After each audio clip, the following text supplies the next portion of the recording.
It is good to see everyone. We may end up having a shorter meeting than usual because we don't have a guest for this particular meeting. But next meeting, we're going to have Representative Mike McFall, who you may know is sponsoring a bill to decriminalize psilocybin for mental health treatments for PTSD. So he's going to be talking about his efforts and what they involve. And I think that will be really interesting. It's going to fall into place with some of the research we're going to cover today. Most of today's meeting will hopefully involve discussion, and y'all please jump in. Chris is going to talk a bit about Hash Bash and some updates on ways to volunteer for that. He'll also be speaking at that event.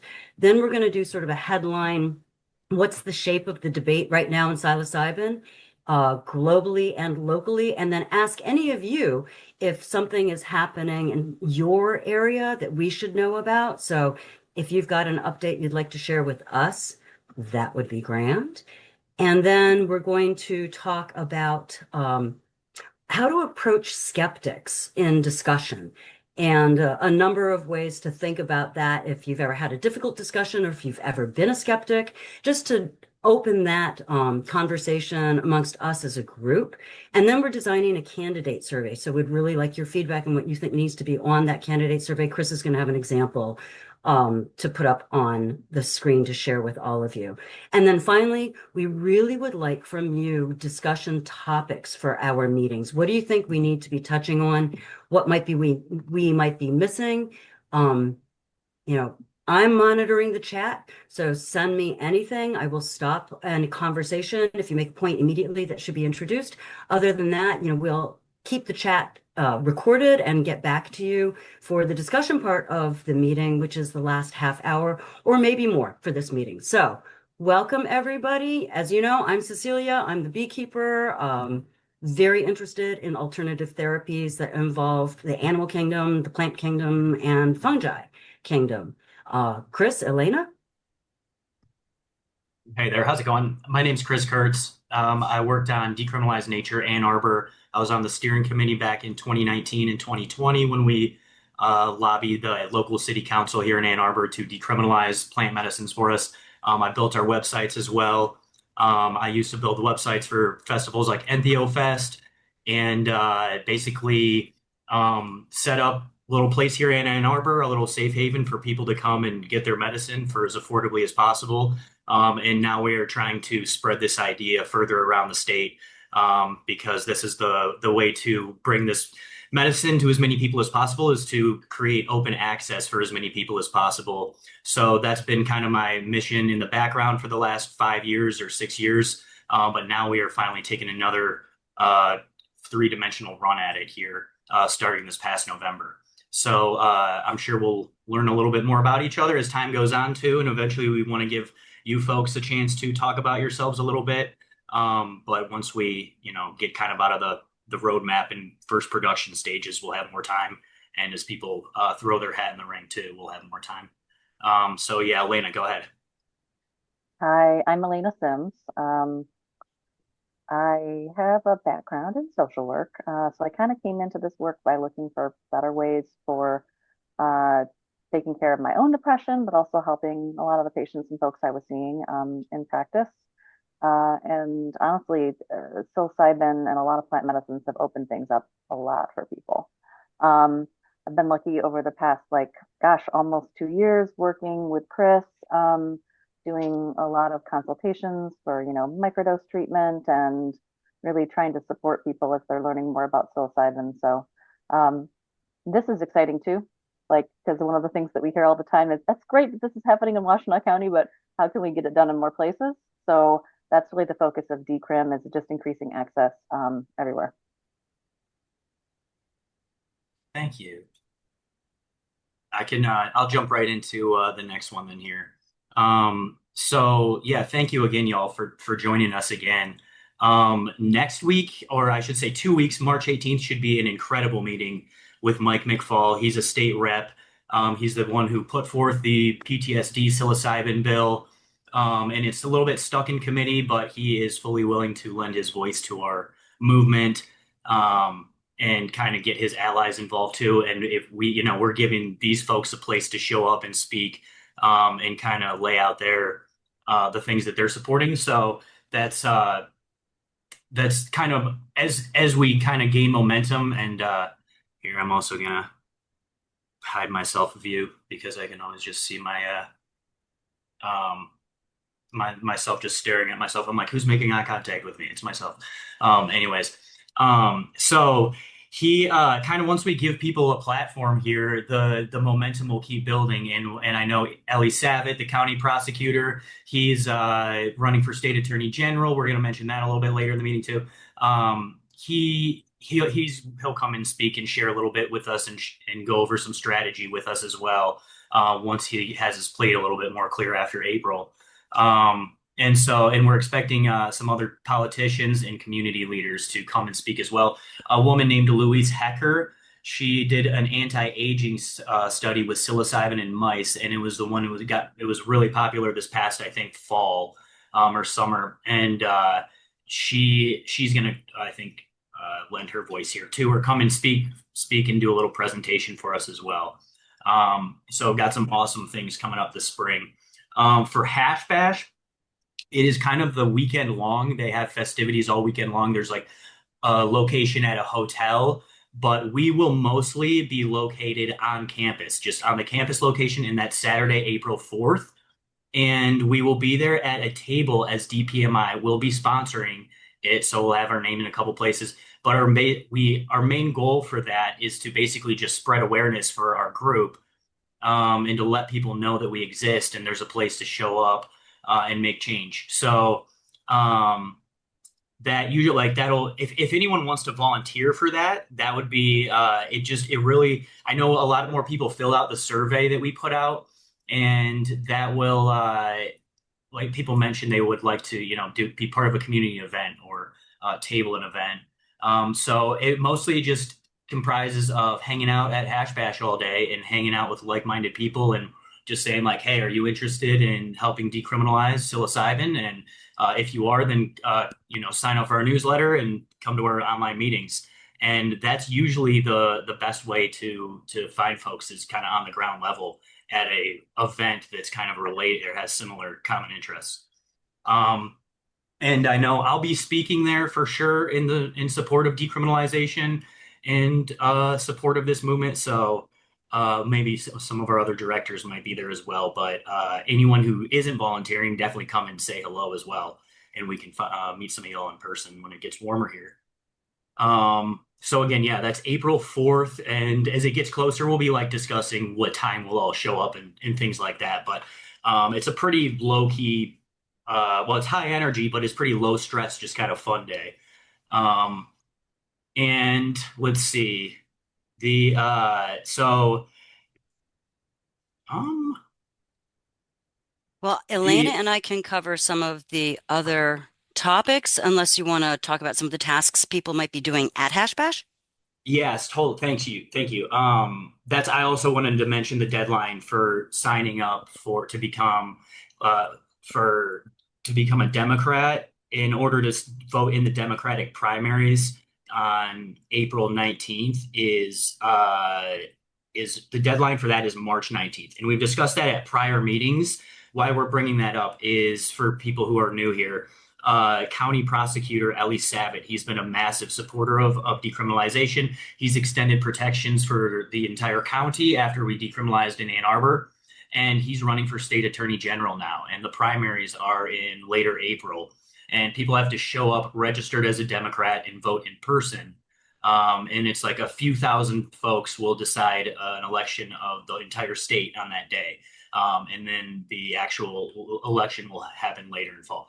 So uh, it's incredible. It's important that people, that we spread this isn't the only forum we're spreading this. And but if you guys know people who are registered as a Democrat as well, we have mentioned before, not everyone wants to be on a list like that or has ties to other Democratic people they want to be involved with. So you're more than welcome to just remove yourself from the list right after the vote as well. Because like we don't hold it against anyone. And like we mentioned before, it takes all it's going to take people on both sides of the aisle. We'll mention this pretty much every meeting, but it's going to take left and right coming together and joining forces and getting stronger together and building community together over time, and then teaching people about this stuff. It's going to take that to kind of, fight against the top. So, or fight against, the folks that are deliberately oppressing us. So, we want to combine sides and join forces with people that see this as a common goal here. So, and that's the quickest way to get things done when we work on decriminalization. So, again, the deadline to sign up is March 19th. We will add this to an email we send out, and we'll also put it on our website. I know I said that a couple weeks ago. And that's kind of one of the more impactful things that you can do coming up here. Excellent. And so I've got Ann Bannister down as the first Hash Bash volunteer. Come on, y'all. I'm taking notes on the chat. Anyway, Elena, if you'd like to lead on some of the next items, these are just going to be sort of headlines. Also, Raquel, second volunteer. Woohoo! Thank you. Go ahead, Elena. All right, I'm unmuted. Hopefully the echo won't be too bad. Yeah, so we have been seeing a lot of action in the news lately about increased opportunities for increased research for psilocybin. So just kind of summarize some of the things that we've come across in the news recently. New Jersey became one of the next states to approve basically pilot projects for 3 hospitals there to have behavioral health access and therapy for psilocybin. So it's another really good opportunity. Let's see, what else? Netherlands unfortunately had some bad news. They went back and they did ban hallucinogenic mushrooms. One of the main things that they cited was they were concerned about emergency room use. We crunched the numbers on that though, and it was like 0.0015% emergency room use for the volume of psychedelic mushroom products that were being sold in Actually, Netherlands. I'm going to jump Yeah. in there because you had a better number, 0.00015%. Yeah. So if So anyone it, wants to do the math, yeah, it's like a fraction of a tiny amount. However, all it takes is a couple of inflammatory stories to, steer the public away from it. So it's why some of the work that we're doing right now with the data collection to really show that this is safe and it's, a benefit to the community is going to be important. Let's see, what else did we have here? Um, there's been some other interesting stuff going on in the news that is talking about scientific research that is looking to use synthetic psilocybin that essentially decouples the spiritual experience of it or the psychedelic experience from the other medicinal benefits of psilocybin. So this is kind of, in as we've been talking about this, pretty problematic because so much of the healing properties do come from that full experience of the whole mushroom, of all the tryptamines that are in it that are enhancing the effects. So that's kind of something else to kind of keep on the radar too, is that there will likely be synthetic products that are approved before, psilocybin might be. In fact, I believe West Virginia actually just recently passed legislation too that said if there was a synthetic product that was approved by the FDA, that they would be allowing it as well. So, and as we know, West Virginia is ground zero for lots and lots of drug companies to come in and do experiments on folks. So we're not really looking forward to that either. So, Cecilia, what are the other ones that I'm not remembering and I not think covering? there was some movement in New Hampshire Mm-hmm. and Oregon. Um, Mm-hmm. I did not get all of the information on Oregon, but if you want to look into the way that state is trying to limit doses by Mm. limiting the dose, Like they rat potency, right? potency, Yeah. exactly. By designating dose specifications, they by default criminalize larger or higher dosages. This Right. is also the case with synthetics. Synthetics are very important to keep on your radar when you're doing your research because there is understandably a lot of interest in allowing medications, medical, or rather therapeutic interventions for mental health in particular, but a lot of people are really afraid of the psychedelic experience. So there's this desire to receive the healing benefits from psilocybin without having to go through the psychedelic experience or the trip. And the research recently has shown that the decoupling of the two really minimalizes not necessarily the immediate benefits of that serotonin rush, but the long-lasting nature of it. And that's Mm. largely because of the other tryptamines that have been synthesized or extracted out in order to focus only on the psilocybin and the psilocin.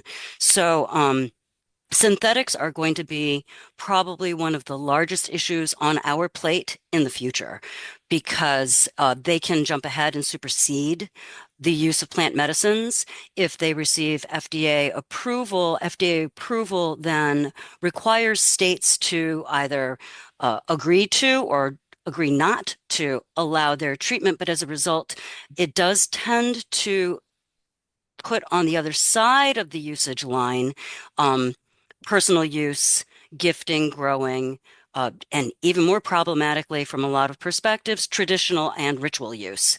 So really keep your eye on synthetics because it's where pharmacology is going to go. And I don't know how many people have access to that. In fact, access is probably another issue to keep in mind as a topic for future conversations, if any of you wants to take that one on, because often the movement to open access to, for example, treatment for PTSD for veterans using psilocybin by default means if you don't have a diagnosis of PTSD, for example, then you're not allowed to use psilocybin. So there's access is going to be, along with synthetics, I think two of the top issues that we're going to cope with as a community in decrim.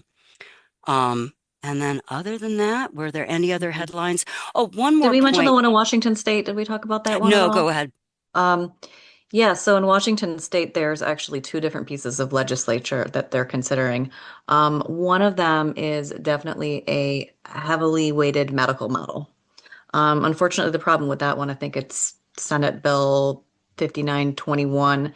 It doesn't incorporate a decriminalization of personal use. So it kind of creates like this two-tiered system where folks that are using it in the community, or as Cecilia said, using it for, ritual or traditional uses are still criminalized, but yet the medical access is going to be allowed. So I think that's the one bill, and then the alternative, though, it's a different House bill. That's kind of like more of a middle ground.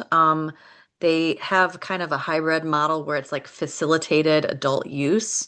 Um, so basically, it's for folks that don't have a formal medical diagnosis but still want to access psilocybin. However, it would still be in regulated settings. So that's still not the open, fair access that we're totally looking for. So, yeah. Yeah. One last point, and again, Timothy Ticker, thank you. I'm sorry, I'm sure I'm pronouncing your name incorrectly, but bringing up the issue of the Netherlands. If you look at the situation globally, what happened in the Netherlands is a relationship between France and the Netherlands because it was a teenage high school student with prior mental health trouble who committed suicide by jumping off a building while under the influence of mushrooms. So it's very complicated why the Netherlands had this knee-jerk reaction, but I'm sure there's a great deal of politics in it. If you look into Britain, Japan, I'm trying to think of the other, uh, Denmark and Ireland, there are other countries that are have psilocybin criminalized, but it seems to be largely to maintain political tandem with the United States and our scheduling.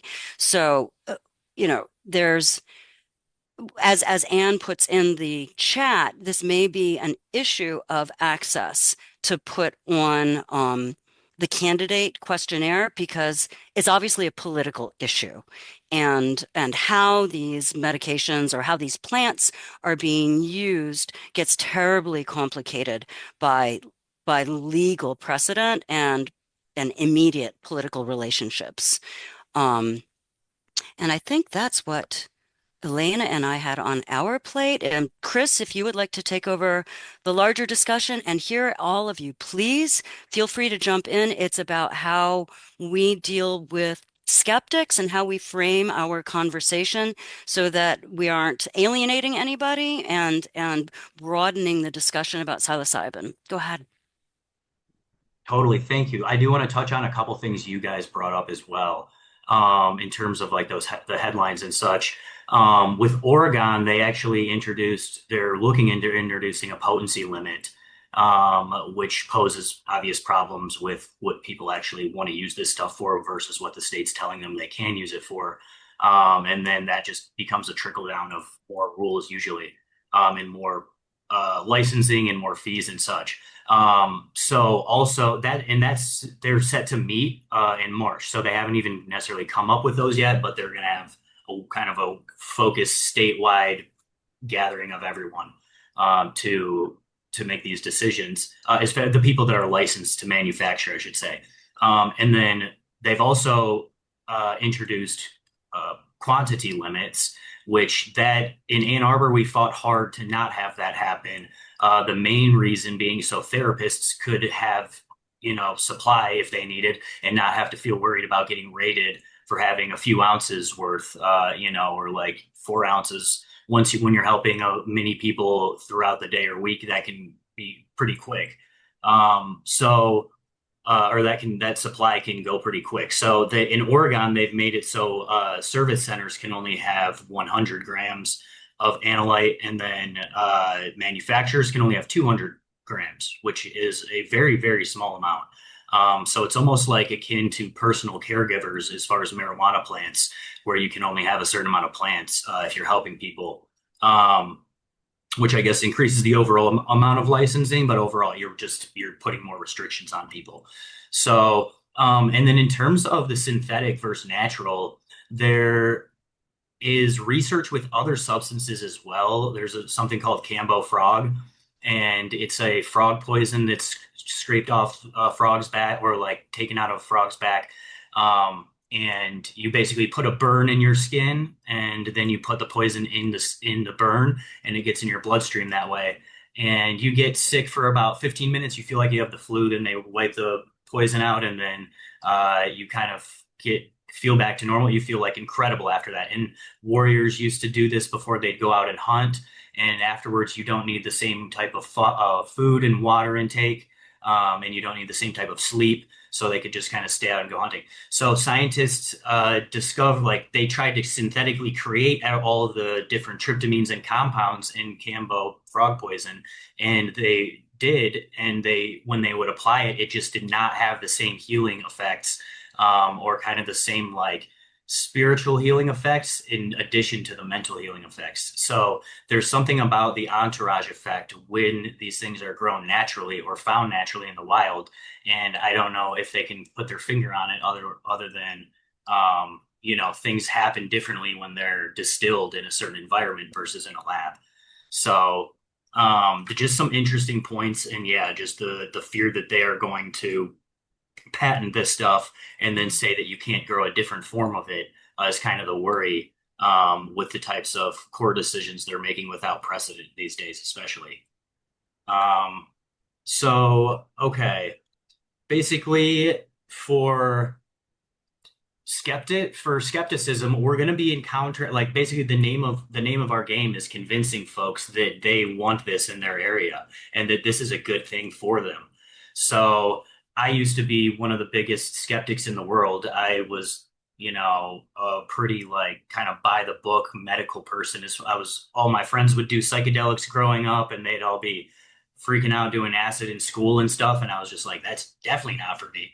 And so they'd all be running around a cornfield on mushrooms, and I'd be like still inside the house, just like peeking out the blinds.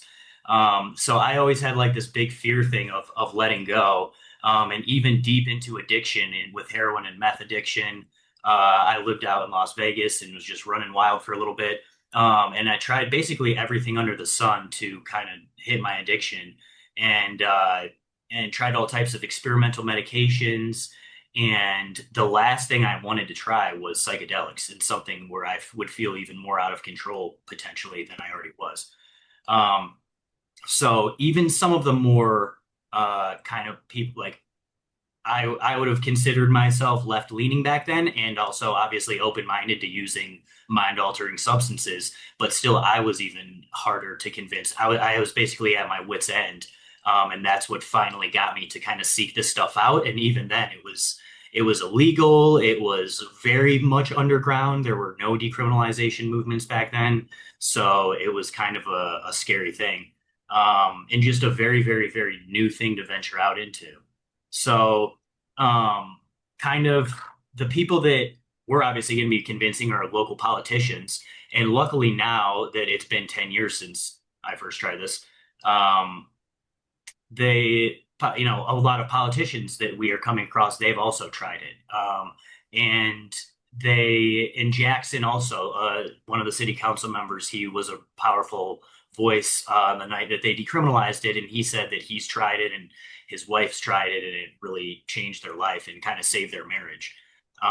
So like people are willing to speak out about that stuff more. And with our survey that we're going to have, we're giving people the opportunity to kind of jump onto our movement, or at least kind of, they can make this public information public, or we can just keep it close to our chest and use the data for what we want to use it for strategically. But then it'll kind of give them the opportunity to finally say like, hey, yes, I would be willing to support this, or yes, my colleagues and myself do talk about this once in a while. We just don't know where to go with it.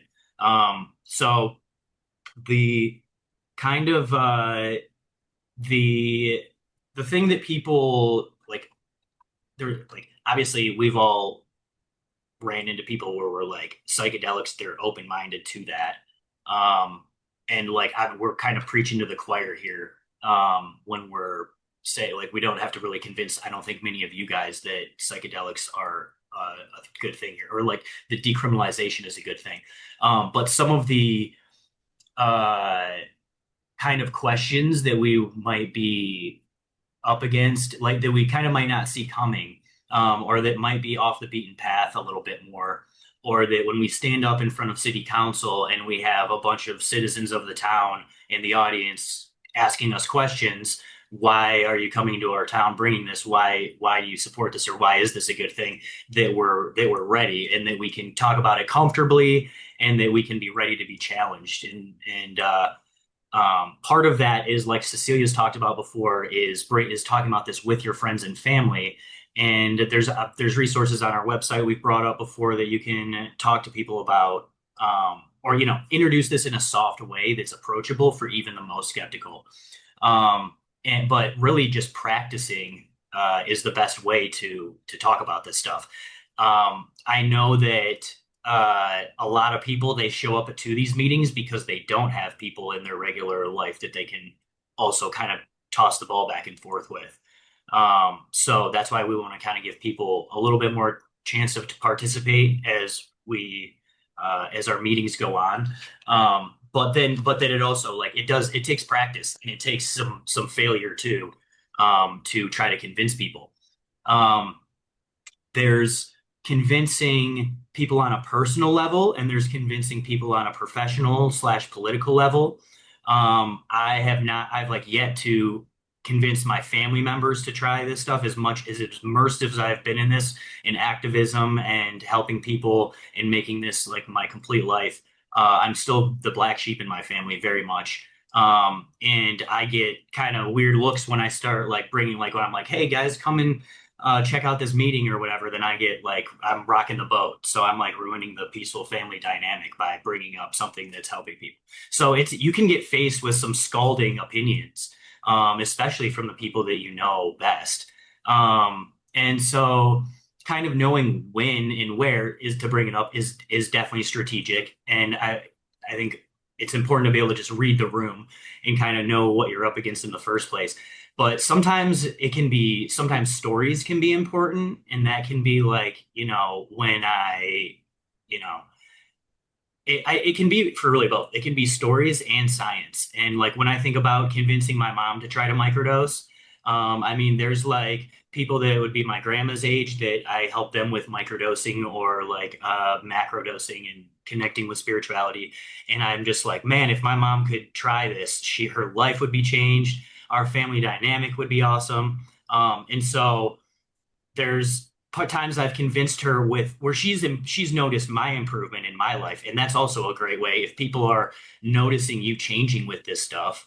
And like Robert, our data collection leader, he mentioned just finding this stuff, a year ago or so, and really improving and really making a massive difference in his life, like an upward trajectory. So people, you can talk about that in a real tangible way with people. And sometimes it's like stories like, hey, look, this really helped me with my addiction. And then sometimes it's science where like, hey, they're studying this with addiction. And even though, you think my mother would be, oh yes, personal story would mean a lot to her. She's a science-based lady, so she really wants to see the universities are looking at this stuff, not just me in my bedroom with the door locked. So just kidding. But yeah, so she especially just the people, like I said, that know us best and know like, hey, you might be I might be looking at you sideways for some of the questions or choices you make, or you might be kind of a counterculture character. Um, uh, so like yeah, I kind of lost my train of thought there. But that yeah, that well, what I'll come back to it. The anyways, so with certain people, like with yeah, people need facts. People my mom's age and her husband, they need to see someone else doing it besides me. And so another well here, Cecilia or Elena, before I go into more of this, do you guys have anything that you want to add as well? I just like to add that if anybody has a story or a suggestion about ways that you managed a conversation, raise your hand or jump on me in the chat, and we can make sure that you can be heard and would love to hear your stories because this is the challenge of our community is communicating. Elena. I mean, I think for myself, while maybe my immediate family, not all of them are on board, but just seeing the changes in my own, personal, mental, and emotional health, a lot of my really good friends have become a lot more open to microdosing and psychedelics. Even some folks from more conservative backgrounds that I never would have thought, but they've been like, Elena, you've really been doing great. What's the secret? And I'll tell them. So, I think that example, um, describing how it's affected you, I think that personal approach is a pretty compelling argument when talking to skeptics, especially people in our lives. Totally. Yeah. The kind of the is we're also going in these other communities. People are, you know, we have research behind us and we'll have polished materials that we're presenting as well. And that does a ton of the talking for us. But really, it just takes us, people like us, standing up in front of city council and, um, you know, it takes a big issue for people to come and stand up and speak out for something. So a lot of times, city council meetings are super boring because there's just a lack of enthusiasm, and there's a lack of participation in general. There's a lack of things that people want to be involved with. So once as we'll see as we go on and we start to present in some of these city councils, as we've done in previous ones, you know, people kind of like they pay attention when you show up and speak out for something. So that alone can really help people pause. And by people, I mean city council members pause and take a deeper look at things. Um, People also ask, like, hey, why don't you want legalization or medicalization while you're doing this?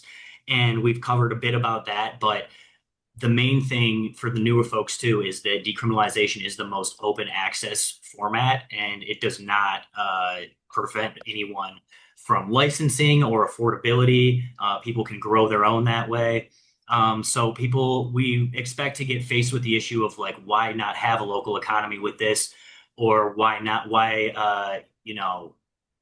wouldn't we have a store, or why would you want to sell this stuff there?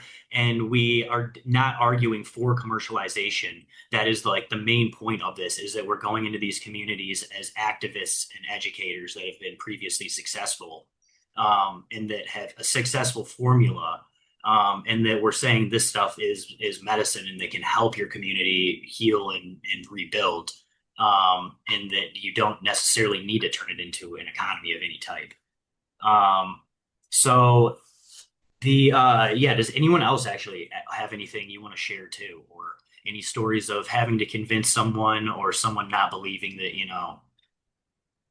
Raquel made a very good point in the chat, which is that it would be helpful to know of influential or famous people who've had positive experiences. And I know that Michael Pollan's very well-known documentary, How to Change Your Mind, brought a lot of this, I think, out into the surface. I think part of the problem that we face as a community is that A, you have to admit that you have had a horrible experience in your life, perhaps of depression or grief, something you obviously don't want to share on a grand stage. And then you have to talk about doing something illegal to address it. And I think that's a hurdle that we face as a community trying to get influential and famous people, because what are the risks for them? So I think the more common it becomes to share our stories, the more comfortable those influential and heavyweight sort of folks, I think it will be for them to take the stage. I'm hoping.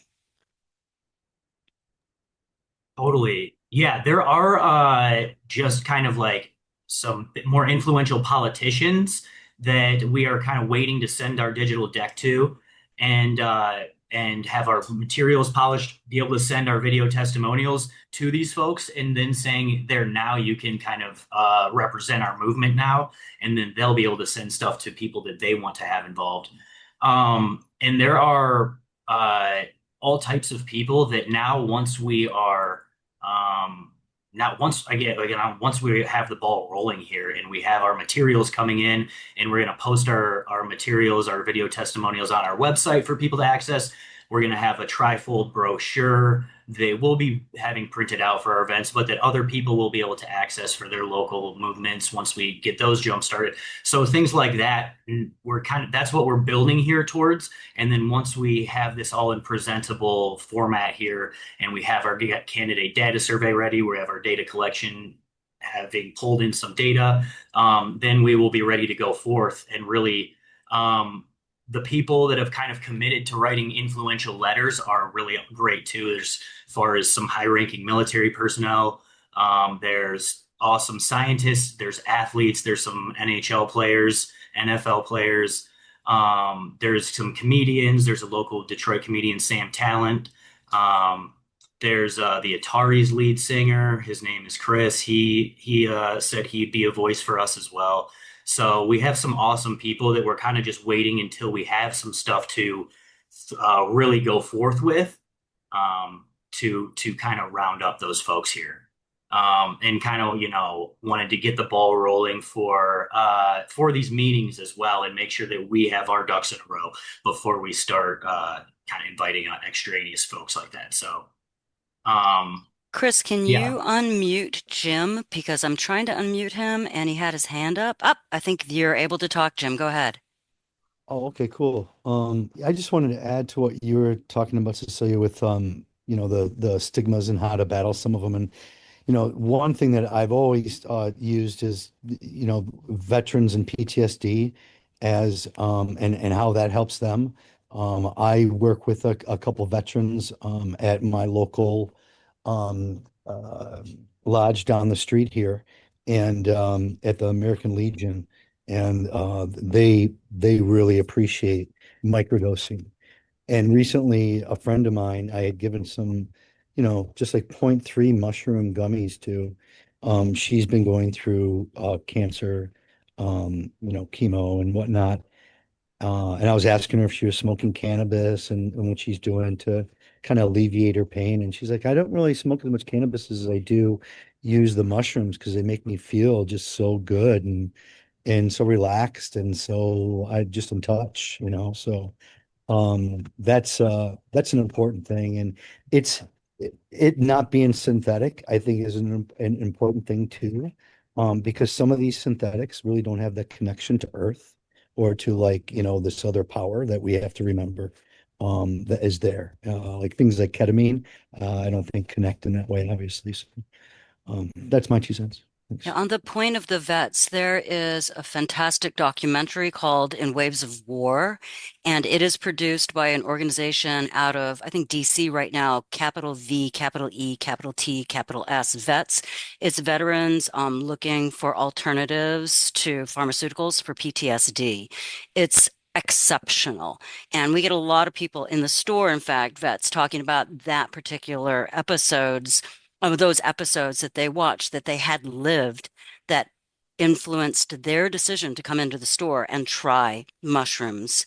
So there's that documentary. And the other thing that Jim said, I don't know if you know much about the alkaloids of mushrooms, but there's something called the beta carbolines, and they're in almost all psilocybin mushrooms. What they do is they keep the body from breaking down tryptamines, which means that the circulation of the psilocybin and the psilocin, which has been dephosphorylated, that active compound, lasts much longer in mushrooms. And I think that's probably why, we can have reports of doing a very large trip twice a year, and vets will experience mental health benefits for 6 months to 12 months. There are, reports of smoking cessation, one trip, and smoking done forever. I mean, why is it that the benefits of psilocybin mushrooms are so long lasting?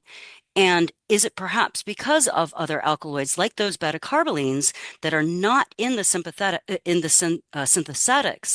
that make the enduring benefits last so long from the natural whole plant medicine? So just to respond to part of that idea too. Thank you. Yeah. I put in the chat the movie you just mentioned too. Thank you. Yeah, awesome. Yeah. Also, as far as kind of statewide government, there's Jack Bergman. He, him and what's his name, Representative Lou Correa. They have announced a psychedelic.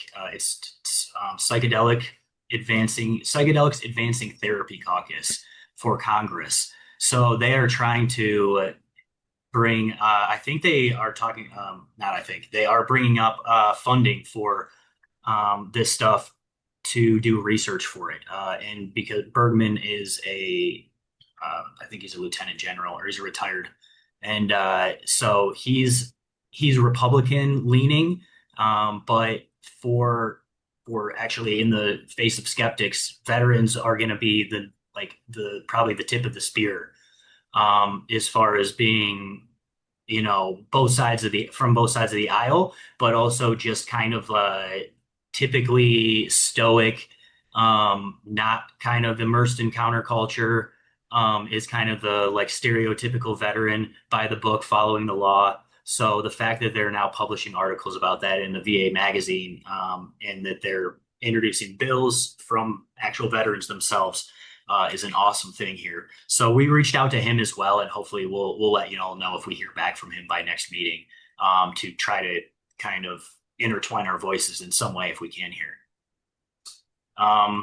Following also kind of to wrap up our skeptic conversation also, there are ways that you can, leading by example is the best way sometimes. And sometimes it's just attraction rather than promotion. And like you can tell someone about something as much as you want, but it really takes them discovering it, or watching it being led by example, or like hearing about it in their own format. If they listen to a podcast that they're obsessed with, they finally hear about it on that and their person talks about it. That can be the convincing thing. So sometimes it can just be dropping seeds. So it's a familiar thing that then they hear about. And like some of my other family, my mom's husband, he is retired military, and he's just so by the book that he would never even try CBD because the potential that you can test positive for THC with some products like that. And so he's just like, no, never. Just because, and he's got like a broken back and all this stuff, but he's just so straight and narrow that just he's been taught to be kind of afraid of this stuff and to not learn anything about it. So the best way to attract him to this stuff was to introduce him to lion's mane and cordyceps and some of the other really functional mushrooms that have a really tangible effect. And a lot of people, the brain fog that psilocybin microdose help them with, lion's mane will help a ton. Cordyceps will give them the physical energy, and then you can kind of win them over slowly like that. And then they're a believer, at least in mushrooms themselves. And as mushrooms get inside us, they take over, they create their root system and ingrain themselves. And soon enough they'll be a believer. Not just it'll take more than that. But really it's very much baby steps. And then the next thing I knew is my mom's husband, he's coming home with some mushroom coffee of his own. And he's excited to show it to me. And I hadn't talked to him about it in months. So you can plant a seed that will stick around. And then there's the last couple things I'll just touch on. There's the people that have had a bad trip, and that have said like, hey, I didn't enjoy this, or this did not seem safe or look a good idea. And then that just we bring up the talking points of like setting and safety, and dosing importance as well, and medication combinations, and just overall variables like that. A lot of times it's important to hear them out, and it's like a really emotional thing that they've had happen to them. And sometimes they just need help like integrating that what happened to them into their real life. Like there's integration therapy. Yeah, exactly, Hugo. Perfect. Like same brainwaves. So these people, they just are, kind of on an island by themselves in a dark place in their mind at times, and they've kind of locked it up in a box. So having to draw that out can be painful or uncomfortable. So then telling them that they need to do that again, or that other people need to do this, can be a feat. So honestly, just hearing these people and being like, yeah, that actually sounds pretty hard. And then pointing out how people can learn from this stuff too, and it can be the people who are already believers, have already been subjected to the effects of these. They are more open to the fact that a bad trip is a good experience. So if people have still been traumatized by a bad trip, it's kind of hard to convince them that, hey, could be a good thing, if they just cannot see the silver lining. And so if they still are like a lot of people I know, they've been turned off or they got bad advice from someone and they want to try it years later. And so microdosing is an excellent way. And you can even say, take some of this at a level where you won't feel it, and expect to not feel anything from this, and then you can see how gentle this stuff can be again, and then go up from there until you just feel a little warm, and then pull back from there. So and then that can kind of waken people up again to be like, oh yeah, this is an okay thing to do. And then just the here a little bit, tiny bit more here. Oh yeah, just that not everyone needs this stuff. You can also, that's a fact. Like not everyone needs their brain to be, not everyone needs healing. Not everyone needs their perspective altered. Some people are achieving what they want to in life, and they don't need anything more spiritually, or they're already connected to nature or whatever. So a lot of times people don't need force fed this stuff. And then a lot of times people really do just need a small dose. And like back in the day, there just was no nuance. You just take the entire bag and take what your buddies are taking, keep eating them or whatever. And so we're finding more and more for like extreme mental health, like schizophrenia, that people don't need a bigger dose. They don't need they don't need more disassociation or uncertainty with reality. But since psilocybin is like identical to our own serotonin, and that's why it fits in our brain like a key and helps rebalance things, that at incredibly small doses, that it can just rebalance things and not make colors brighter, not dilate your pupils, not make you feel warm and fuzzy, not make you see things. So there's an entire spectrum of healing that they're capable of, and not everyone needs a big dose too. And so that can win people over as well in saying like these have a ton of benefit without ever needing to trip. So again, none of that's medical advice ever, but this is a lot of the stuff that we'll be talking about or having questions asked of us. So to practice saying it in a diplomatic, neutral way is a good skill to have. Um, Yeah. Bob, did you have something you wanted to say? Because I saw a hand go up and then it disappeared on your screen. Let's see. You should Yep. be able to talk. Sorry, I was typing, but yeah, nothing really to add other than I know Jack Bergman, so happy to talk about Jack. But his position is for the is not for the legalization of psilocybin, but for the testing for medical purposes, and he takes money from the pharmaceutical companies. So betting that he's leaning towards the Mhm. synthesized version, made in a lab and sold as pills through his friends' companies. Totally. Yeah. He's the current rep for he's the our congressperson in the first congressional district, uh, at the north of Michigan and the UP. And Okay. I'd like to just say that I am very sympathetic to a synthetic because so many people and the stigma is so challenging to overcome.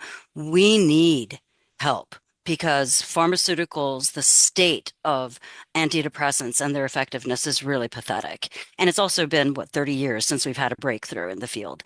Um, but my concern is how legislation is written, how research is conducted, that it trumps or the patenting, even worse, ends up snuffing out personal use, traditional use, ritual use. Um, because there are so many people who are afraid of the psychedelic. Like Chris, you were afraid of letting go. It's important to have access for those folks, but by creating markets and an economy around this, we could just backfire if we're not incredibly careful to control. I wouldn't say control the narrative, it's the thing that people always say, but really the legislation and the bills and the writing of this. Um, but there's got to be greater access. But synthetics, which are up and coming, there's a subcutaneous injection right now that a pharmaceutical company in Australia is developing.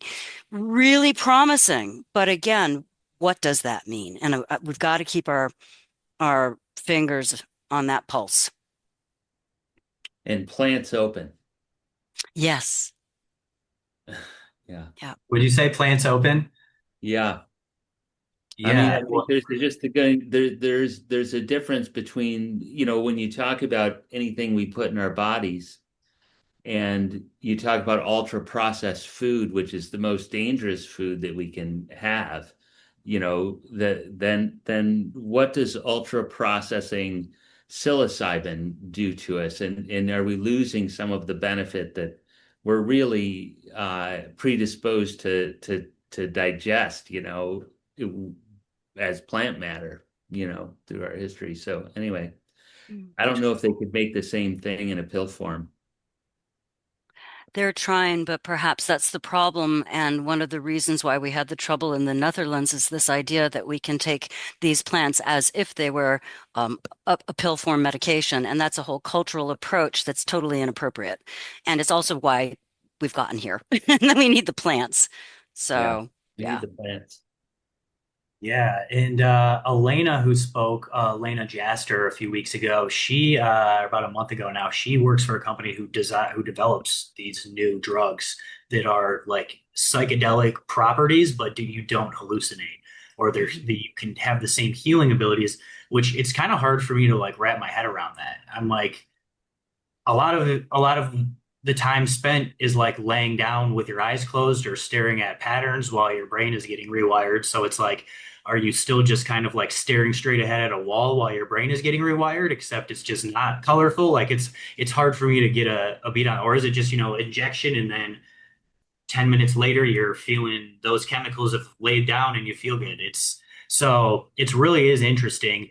I do agree, like there is a stigma, even I myself, I'm like, I don't like synthetic marijuana. That would makes people, some people have like an allergy to that versus natural marijuana. So some people it just doesn't work the same for. So I have like a natural like hesitation with that, but at the same time it casts a wider net. And so it does give access to more people initially if the other natural part isn't then blocked in the process. That's the main thing. So, um, but yeah, and then Britt, go ahead. If you want to unmute yourself, you can. There we go. And I will get my camera on for you guys. Sorry about that. I'm trying to here. Yeah, but I just kind of wanted to jump in on what you're talking about. Hey guys, one of the things, that I think is really hard too with this synthetic stuff is like in our society, we have a tendency to want to have an easy solution. We want to have a tendency to take an injection, take a pill, and sometimes that's necessary. I use stuff like that. We all know that. We talk openly about it, but it's like, there is a trend, I think, to have an easy solution. And part of the thing about plant medicines is doing the work, doing the integration, going through maybe an uncomfortable experience, but also doing it with that set and setting. So I think that's just, I don't know, it's just an interesting thing to kind of like wrap my head around too, like with the synthetics. And, there's the potential for different medications that people are on to interact with those synthetic things. Like I remember a time in my life that I was like on a mood stabilizer. I was on an antidepressant. It was only like a ton of anxiety in the end, but it was like a lot of numbing medication that I was given. And it was impossible to have an actual deep, like meaningful experience while on those medications. And those experiences are often the things that propel our growth. So it's also, yeah, like just so many wheels turning when we're talking about that and synthetics. So anyways, I don't know if that was relevant, but I hope so. Yeah. Yeah, thank you. I didn't mean to. Thank you for sharing that, Brittany. It's awesome to see it.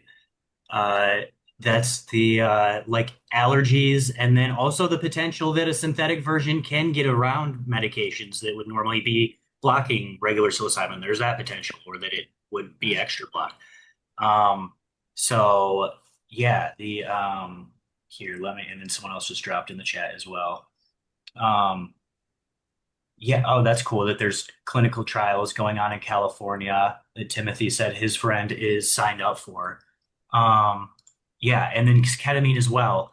I'm kind of in agreement with Jim when he mentioned that ketamine, it seems to have that like initial effect, but then it wears off down the road at a seemingly faster rate than psilocybin treatment in large doses.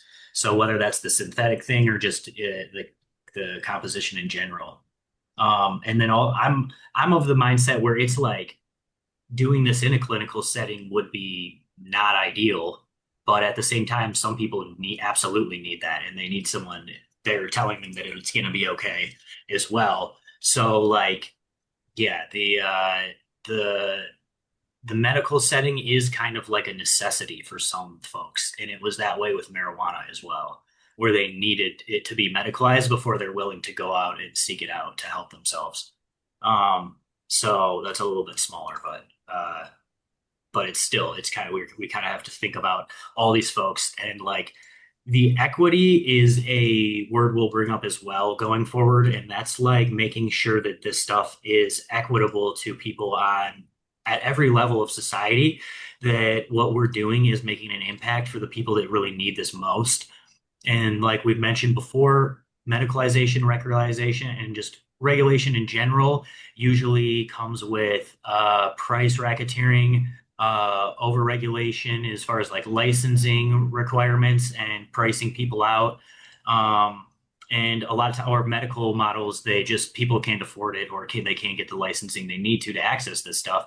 So the people that are truly at the bottom of society, as far as mental health or economics, that need this stuff, they oftentimes just do not have the access. So that is a big part of our strategy going forward, is figuring out ways to bring this to local communities, but not just have it be, obviously it needs to be underground to an extent, especially in these newer areas. But in a place like Detroit or Ann Arbor, where it's pretty accepted now, especially by police forces and politicians, having a way to offer this to the people that really, really need it most will help our communities exponentially. As far as, and instead of just, and it can't just be having this in a store or having this in a therapist's office. It has to be some type of offering that, again, is easily accessible, but also comes with a ton of education. And in my opinion, that is the one thing Oregon did wrong, and that's why they hopefully not just be a pure warning story, but like they already kind of are, honestly. But with they still luckily have some medicalized regulation with psilocybin, but but uh, but yeah, we don't want to like yeah. So sorry, I'll just go on. So yeah, okay, well, Cecilia, Elena. I'm going to say one last thing about the skeptics conversation. Um, my degree is in history, so it's natural for me to go back and research. But one of the most persuasive approaches I've ever had for folks is to know the history of how psilocybin got decriminalized to begin with. And it's incredibly persuasive to look at the thousands of years that these medicines have been used, how they went underground in the Renaissance, how they came back up, and how they were forced back underground by the Nixon administration, and why.